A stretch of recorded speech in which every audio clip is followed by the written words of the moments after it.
Hey guys, how's it going? Welcome to my channel. This is Paint with Lovejoy. Thanks so much for joining me today.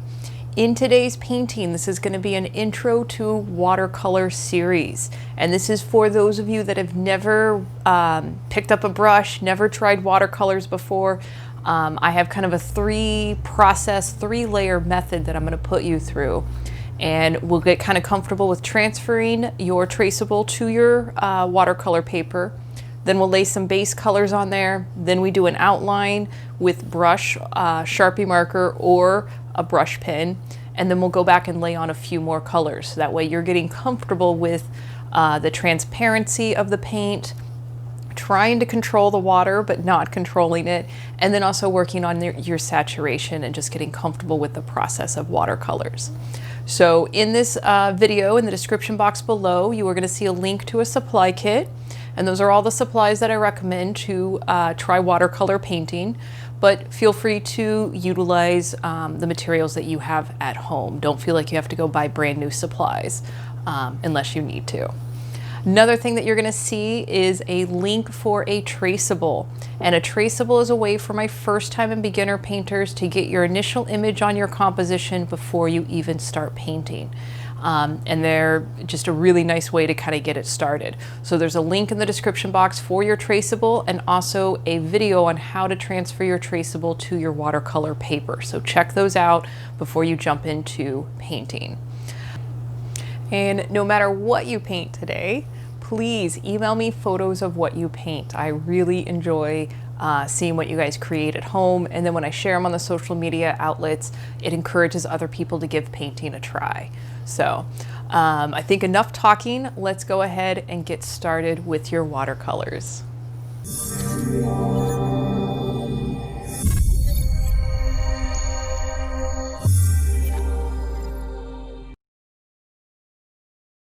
All right, guys, this is going to be another fun painting. So grab your supplies and head on over to where you have your setup. And as always, make sure you take your progress photos. Now in this watercolor tutorial, once you have your traceable transferred to your canvas, we're actually going to start off with an extreme wet on wet kind of blending. So we're taking our medium or large flat brush and just taking water and going around the perimeter of our cardinal and the branches. And I'll do this first section in the bottom, and then we'll go around and do the rest of the area. So we're literally just putting water directly on the paper and bringing it right up to those lines of the perimeter of our cardinal. And then now we're taking a little bit of black and diluting it some more. So it's a kind of a medium gray. And you can see where I touch the water on the paper with the pigment and how it just kind of spreads out. So we're going pretty light. If you end up going a little bit darker than what I do here, that's totally okay. But we're recreating this process around the top of the cardinal.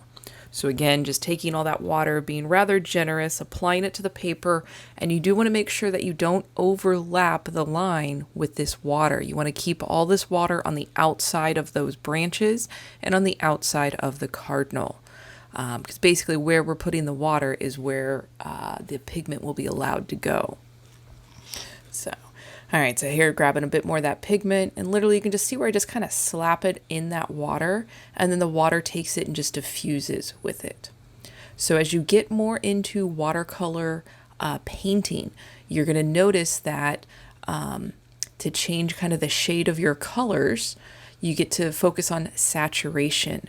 So generally when you first grab the color, it is the highest saturation, the darkest color, and then as you continue to use it or you add a lot of water to it, it diffuses and becomes lighter. So a little bit different than working with acrylic paint.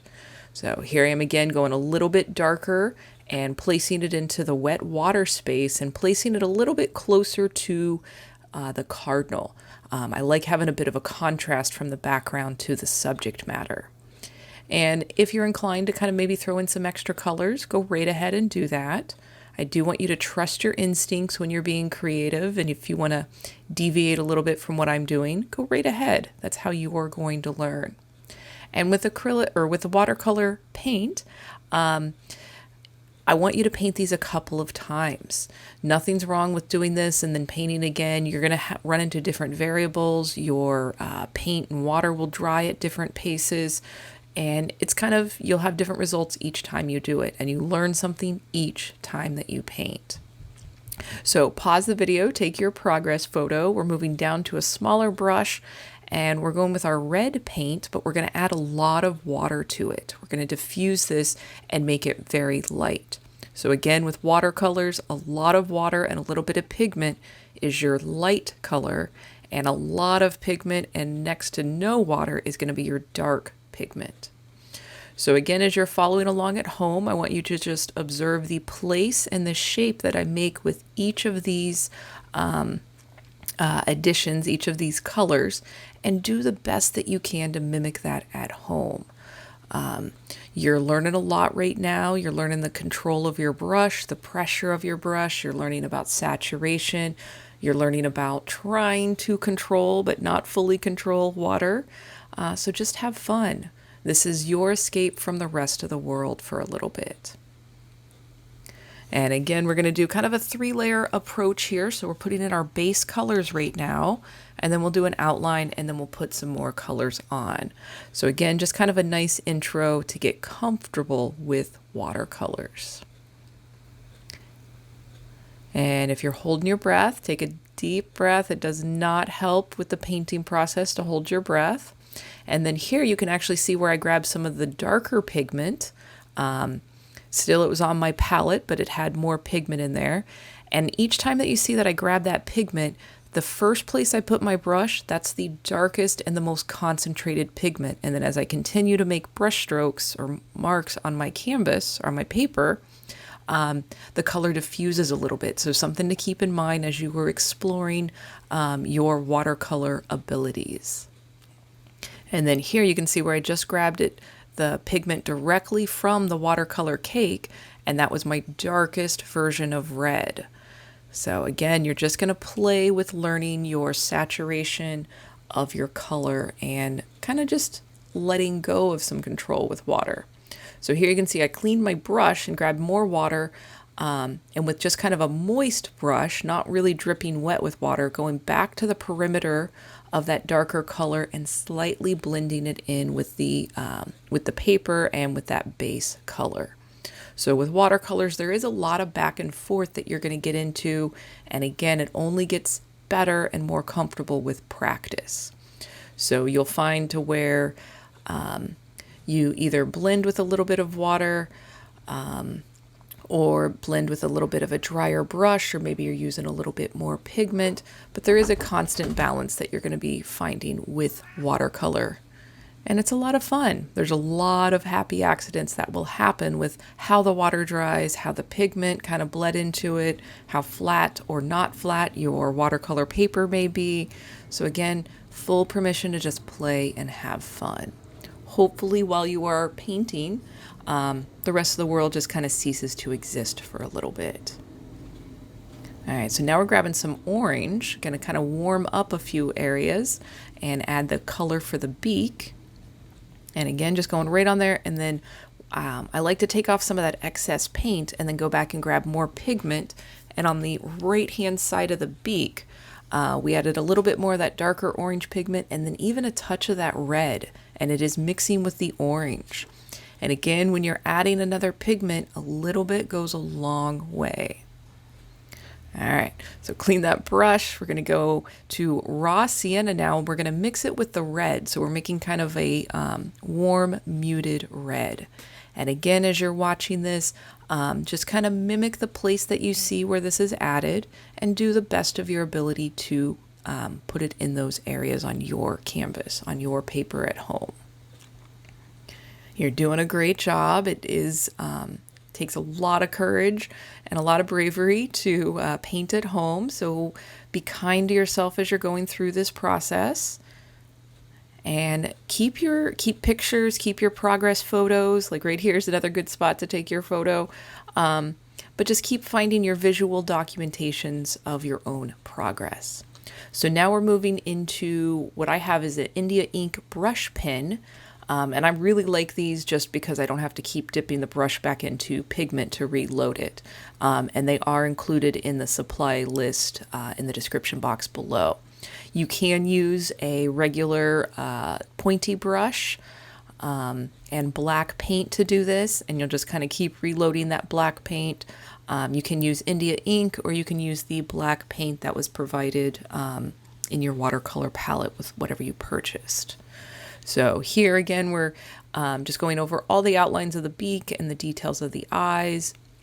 And then for the bird, I am keeping kind of short, choppy little brush strokes, so it's not like a solid line. If you end up making a solid line for yours around the perimeter, that's okay. That's part of your style for today's painting. So as you're working with the brush, play with the pressure.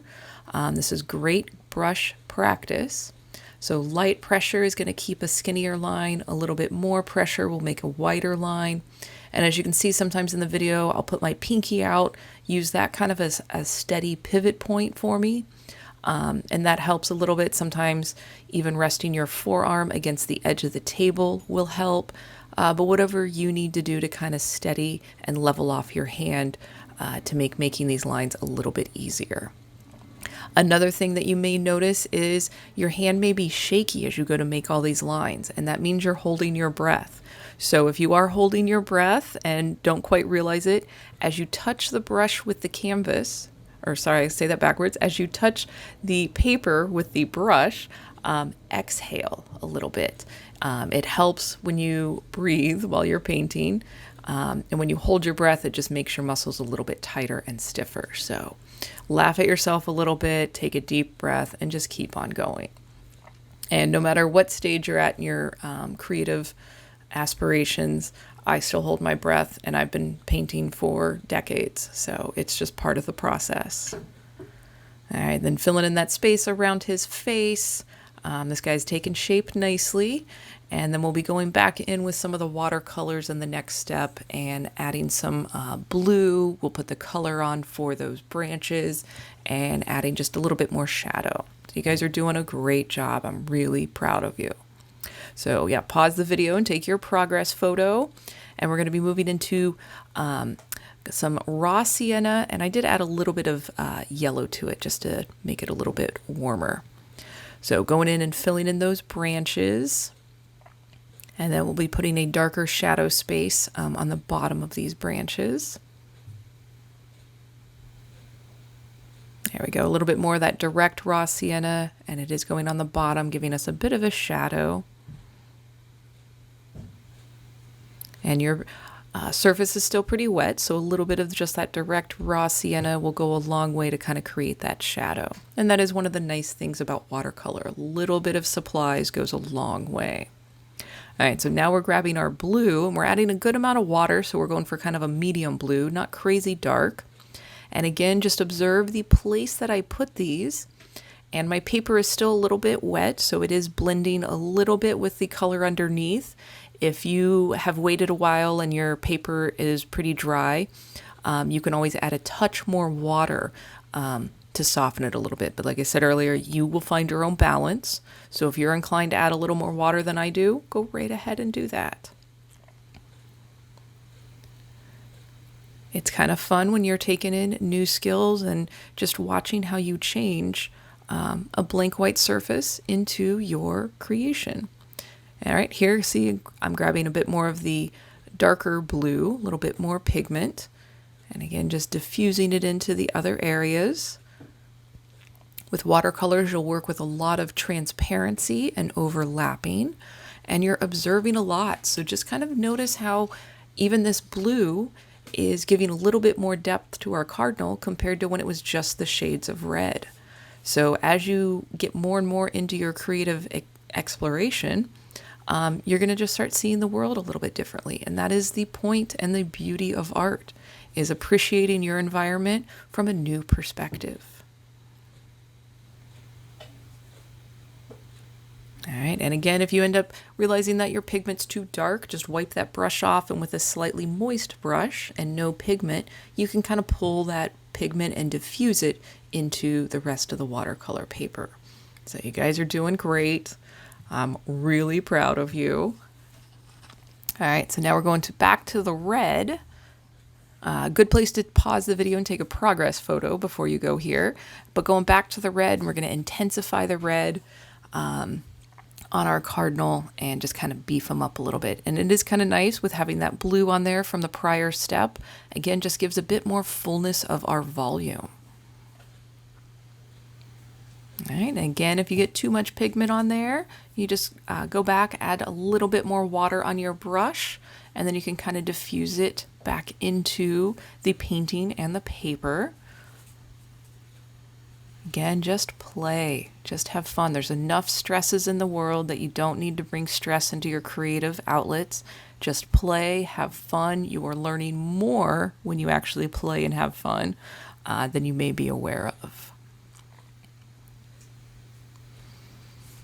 All right, and no matter what you paint, please send me your photos of what you paint. I really enjoy seeing those. Email them, paintwithlovejoy@gmail.com, and feel free to leave suggestions of what you would like me to paint as demos in the future. All right, I'm really proud of you guys. Great job today. Keep on getting creative, and I look forward to painting with you in the future. Cheers. Hey guys, I hope you enjoyed the process of the watercolor painting, and I hope you will do it again. This particular medium only gets better with more practice. It's very overwhelming to kind of take in all the pigment, the saturation, the water, the blending, but the more you do it, the easier it gets. So paint this again, try another watercolor painting, try something else, but please keep coming back to it and watching your skills grow. As you are uploading your photos and images to social media, please tag me at paintwithlovejoy or email me your photos, paintwithlovejoy@gmail.com. Like I said earlier, I really enjoy seeing your guys' pictures. Make sure you share this with your community, encourage more people to paint. It does make for more stress-relieved people and hopefully a nicer society, so I want more and more people painting. If you have any comments, suggestions, things you want me to paint in the future, leave a comment below. I try to get to all the comments and reply within a couple of days of your comment. So let me know what you want in the future. And I think that takes care of it. So I hope you guys have a great day. Thanks for taking time out of your day to paint with me. And until next time, cheers.